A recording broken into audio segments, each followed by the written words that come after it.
High, আজকে আবার চলে এসেছি একটা নতুন আগডুম বাগডুম ভিডিও নিয়ে। আমি ভাবছি আমার চ্যানেলের নামটা পরিবর্তন করে ফেলবো।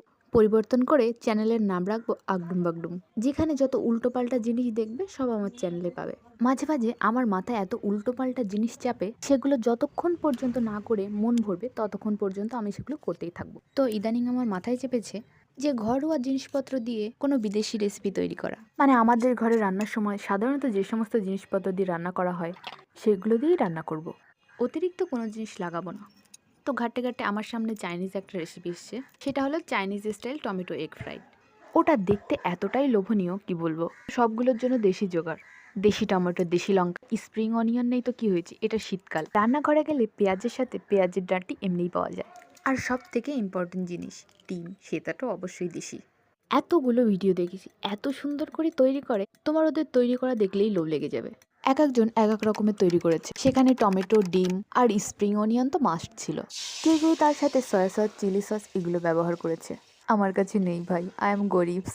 ডিম ভাজতে আমার একদম ভালো লাগে না, কিন্তু এই ডিমটা ভাজার সময় আমি বেশ মনোযোগ দিয়ে ভেজেছি, যাতে একদম না পুড়ে যায় আবার একদম কাঁচা না থেকে যায়, সেইভাবেই ভেজেছি।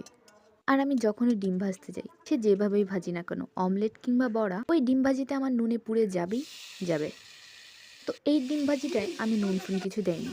আর ডিম ভাজিটা হয়ে গেলে আমি ওই কড়াইয়ে একদম তেলে শিশি উপুর করে দিয়েছি, কারণ বাড়িতে তেল নেই। ওই তেলের বোতলে যতটুকু ছিল ততটুকু দিয়ে কাজ চালাচ্ছি। টমেটো ভাজার মাঝে হাতের তালুতে একটু গোলমরিচের গুঁড়ো দিয়ে সেটা দিয়ে দিয়েছি। তো এই রেসিপিটা তৈরি করার সময় এর প্রতি আমার অনেক এক্সপেকটেশন ছিল যে কেমন হবে খেতে। যত যাই কিছুই হোক না কেন, ফেলে দেওয়ার কোনো সিনই নেই।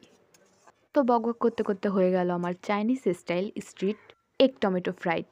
সব কিছু ঠিকঠাকই ছিল, কিন্তু ব্যাপারটা হলো অন্যদের রেসিপিতে যেমন দেখেছি এত সুন্দর জুসি, আমার কিন্তু সেটা হয়নি।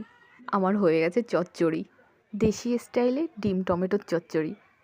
আর আমার বাড়ির টমেটোগুলো অতটা পাকাও ছিল না, এই জন্য কালার হয়নি, কিন্তু খেতে দারুণ ছিল। তোমরা অবশ্যই ট্রাই করতে পারো। তো আজকের ভিডিওটা এই পর্যন্ত, ধন্যবাদ সবাইকে।